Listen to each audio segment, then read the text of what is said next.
ദേശീയപാതയിലെ കൊയിലാണ്ടി വടകര റോഡുകൾ യാത്ര ചെയ്യാൻ കഴിയാത്ത വിധം തകർന്നതിൽ മനുഷ്യാവകാശ കമ്മീഷൻ ഇടപെട്ടിരിക്കുന്നു. ഉദ്യോഗസ്ഥർക്കെതിരെ കമ്മീഷൻ സ്വമേധയാ കേസെടുത്തിരിക്കുകയാണ്.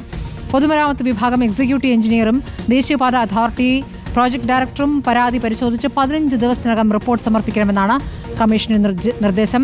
അഭിജിത്ത് മുഴക്കുന്ന വിവരങ്ങളുമായി. അഭിജിത്ത്, വിവിധയിടങ്ങളിലെ റോഡിലെ കുഴിയുടെ വിവരങ്ങൾ വരുമ്പോൾ ഇപ്പോൾ കോഴിക്കോട് വടകര റോഡിൽ ഇപ്പോൾ കമ്മീഷൻ തന്നെ ഇടപെടുന്നു എന്നുള്ളതാണ്. മനുഷ്യാവകാശ കമ്മീഷൻ എന്താണ് ഇപ്പോൾ ആവശ്യപ്പെട്ടിരിക്കുന്നത്?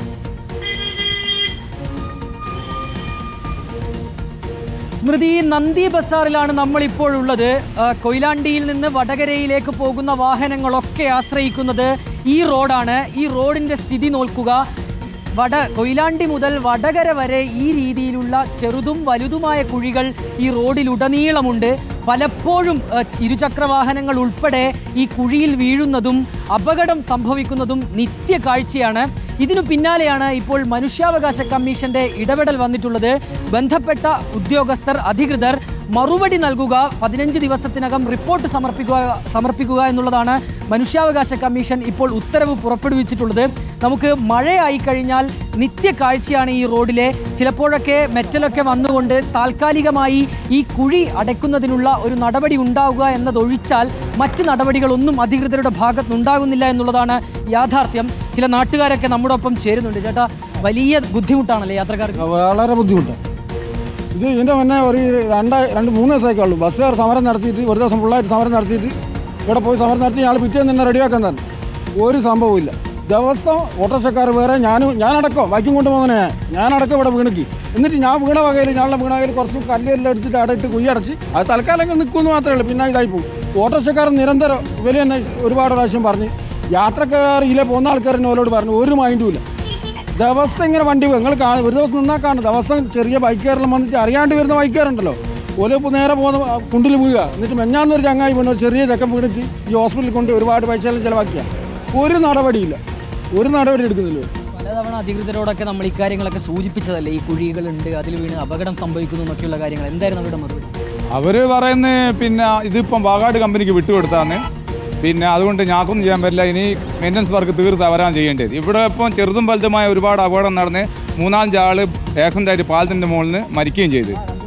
2-3 കൊല്ലമായിട്ട് ഇങ്ങനെ മരിക്കുകയും ചെയ്തു. ഇപ്പോൾ 10-15 കൊല്ലം കഴിഞ്ഞ് ഇപ്പം പാലത്തിൻ്റെ പണി കഴിഞ്ഞിട്ട്, ഉദ്ഘാടനം കഴിഞ്ഞിട്ട്, അതിന് ശേഷം ഒരു പ്രാവശ്യമാണ് റീത്തറങ്ങ് ചെയ്തിട്ടുള്ളൂ. അതിന് ശേഷം ഇവർ വകടേര് വന്നിട്ട് ലേശം മെയിൻ്റനൻസ് വർക്ക് ചെയ്തു പോവുക, മഴ പെയ്യുന്നേരം വലിയ കുഴിയാകുക.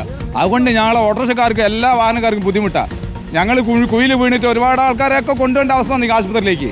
മെനഞ്ഞാന്ന് വീണിക്ക് ഒരു പയ്യ ഈ കുഴിയിൽ. അതാണ് ഇവിടുത്തെ അവസ്ഥ. വലിയ ദുരിതമാണോ ഇരുചക്ര വാഹനം? വലിയ ദുരിതമെന്ന് പറഞ്ഞാൽ തീരില്ല, അത്രയും വലിയ ദുരിതമാണ്. കാരണം ഇത് കാലങ്ങളായിട്ട് തുടരുന്നൊരു പ്രശ്നമായത്. ഇതിനൊരു പരിഹാരം ഉണ്ടാവുന്നില്ല. നാട്ടുകാരെ കൊണ്ടാവുന്ന വിധത്തിലുള്ള പ്രതിഷേധങ്ങളും കാര്യങ്ങളൊക്കെ സംഘടിപ്പിക്കുന്നുണ്ട്. പക്ഷെ അധികൃതരുടെ ഭാഗത്തു നിന്ന് യാതൊരു സമീപനം ഇതിൻ്റെ പേരിൽ ഉണ്ടാവുന്നില്ല. ഇപ്പോൾ കഴിഞ്ഞ ദിവസങ്ങളിൽ 2 ബസ് ഒന്നിച്ച് കൂട്ടിയിടിച്ച് 50ഓളം ആളുകൾക്ക് പരിക്ക് പറ്റി. കുറേ ആൾക്കാർ ഇപ്പോഴും മെഡിക്കൽ കോളേജിൽ ചികിത്സയിൽ കഴിയുന്നുണ്ട്. ഇതൊക്കെ വെച്ചാൽ വെറും ബസ്സുകാരെ കുറ്റം പറഞ്ഞുകൊണ്ട് കാര്യമില്ല, റോഡിൻ്റെ അവസ്ഥ കൊണ്ടാണത്. നിങ്ങൾ ഈ റോഡിലൂടെ ഒന്ന് ഈ പാലത്തിലൂടെ ഒന്ന് സഞ്ചരിച്ചൊന്ന് അപ്പുറത്തുമ്പോൾ നിങ്ങൾക്ക് മനസ്സിലാവാൻ പറ്റും. കാരണം നിറയെ കുഴികളാണ്. രാത്രിയെല്ലാം ബൈക്ക് കൊണ്ടുപോകാൻ ഒരുപാട് പ്രയാസപ്പെടുക. കാരണം വെച്ചാൽ ബൈക്ക് സ്വാഭാവികമായിട്ടൊരു വെട്ടിൽ വീണ് കഴിഞ്ഞാൽ ബൈക്ക് മറിയും. അധികവും കുട്ടികൾ, യാത്രക്കാർ, സ്ത്രീകളൊക്കെ പോകുന്നൊരു വഴിയായത്. അപ്പോൾ ഇതിനൊരു പരിഹാരം ഉണ്ടാക്കണം. അധികൃതർ കണ്ണു തുറന്ന്, നമ്മൾ റീൽസ് മാത്രം ഇട്ടുകൊണ്ട് കാര്യമില്ല. സോഷ്യൽ മീഡിയയിൽ റീൽസ് ഇട്ടിട്ട് ഞങ്ങൾ ഹൈവേ വന്നിട്ടുണ്ട്, അത് വന്നിട്ടുണ്ട്, ഇത് വന്നിട്ടുണ്ട് എന്ന് പറഞ്ഞുകൊണ്ട് കാര്യമില്ലല്ലോ. ജനങ്ങൾക്ക് ഉപകാരപ്പെടുക. ഇത് ഹൈവേ വരുന്നവരെങ്കിലും ഇതിൻ്റെ ഒരു പണി തീർത്തിട്ട് ആളുകൾക്ക് ഗതാഗത സൗകര്യം ഉണ്ടാക്കണമല്ലോ. തീർച്ചയായും സ്മൃതി, നാട്ടുകാരുടെ വലിയ പ്രതിഷേധമുണ്ട്. അത് അവർ കുറച്ച് കാലങ്ങളായി പ്രകടിപ്പിക്കുന്നതുമാണ്. ഇവർ സൂചിപ്പിച്ചതുപോലെ തന്നെ കഴിഞ്ഞ ദിവസം ബസ് തൊഴിലാളികൾ ഒരു സൂചനാ പണിമുടക്ക് നടത്തിയിരുന്നു. അതിൻ്റെ പ്രധാനപ്പെട്ട കാരണം അവർക്ക് അവരുടെ കൃത്യമായ സമയത്ത് ഓടിയെത്താൻ കഴിയുന്നില്ല. ഇങ്ങനെ നിരന്തരമായി അവരുടെ പ്രതിഷേധം അറിയിക്കുന്നു, നാട്ടുകാർ പ്രതിഷേധത്തിലേക്ക് കടക്കുന്നു, അപകടങ്ങൾ പതിവാകുന്നു.